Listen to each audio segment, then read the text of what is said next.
Bonjour à tous et à tous, bonjour à tous les suiveurs et à tous les inconditionnels de Grégoire Omnisport. Ce mardi et mercredi se joue en France la 23e journée de la Ligue 1 française. Donc, gis nañu Monaco moo dóor Angers 1-0 donc avec Diao Baldé Keita remplaçant. Donc, Jovetic mi dugal but bi moo may Diao Baldé Keita place. Donc, Sarr Thioub a joué toute la rencontre.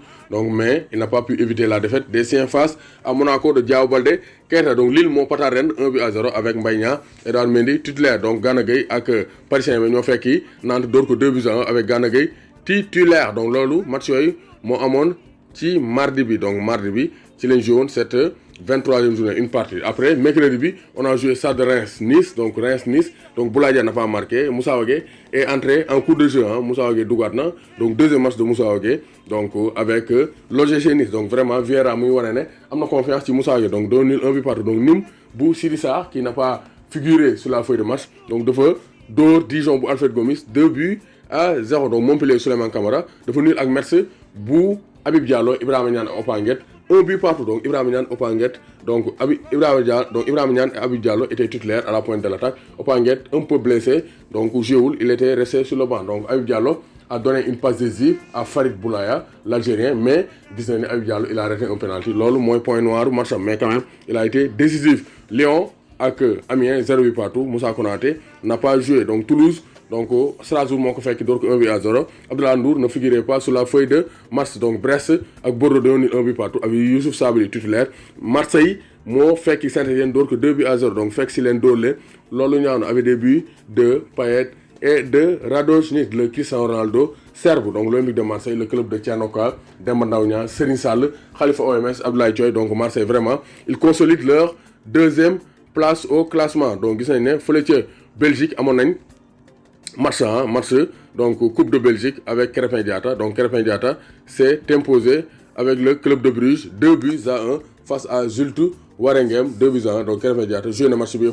Il était blessé mais depuis 2 matchs il est de retour parce que Krépin Diatta vraiment il est exceptionnel. Ken mënu ko tek ci banc bi. Donc Krépin Diatta avec son numéro 11 a joué toute la rencontre. Donc victoire de Bruges 2-1 sur le terrain de Zulte Waregem. Donc Zulte Waregem on a ben Sénégalais Ibrahima Seck qui a joué en tant que titulaire. Donc Ibrahima Seck, il a 30 ans, ancien joueur d'Épinal. Il a participé à la défaite de Zulte Waregem face à Bruges de Krépin Diatta. Doomu Gaynde Njaay warul tiit warul ragal. Ismaïla Sarr se livre à la BBC. Donc dans un entretien accordé à la BBC, visité, exploité par Grégoire Omnisport. Donc Ismaïla Sarr wax na ci ay début ci ay donc commencement am fële ca Watford nee na la langue c'est difficile. Nee na la moo nekkoon premier frein mooy langue anglais bi parce que Ismaïla Sarr donc il est venu du Sénégal, il a été en France, donc il comprenait le français, mais anglais bi c'était un problème. Mais là ça va, je commence à comprendre un tout petit peu. Nee na muy commencé comprendre l'anglais moo tax terrain bi aussi muy feeñ. Nee na il y a des Français ici, je parle avec eux, donc comme ñoom Kapou ñu Abdoulaye Doucouré, donc il y a des Français à Watford, donc muy wax ak ñoom. La langue est difficile, ça parle vite. À l'entraînement, des fois, je ne comprends rien du tout. Des fois, le coach appelle Kapou ou Doucouré pour qu'il traduise à mon intention. Donc, xam nga loolu dafa metti. Moo tax Ismaïla Sarr, il fallait que ñu am patience ci moom parce que c'est pas facile. La communication, c'est la base de tout.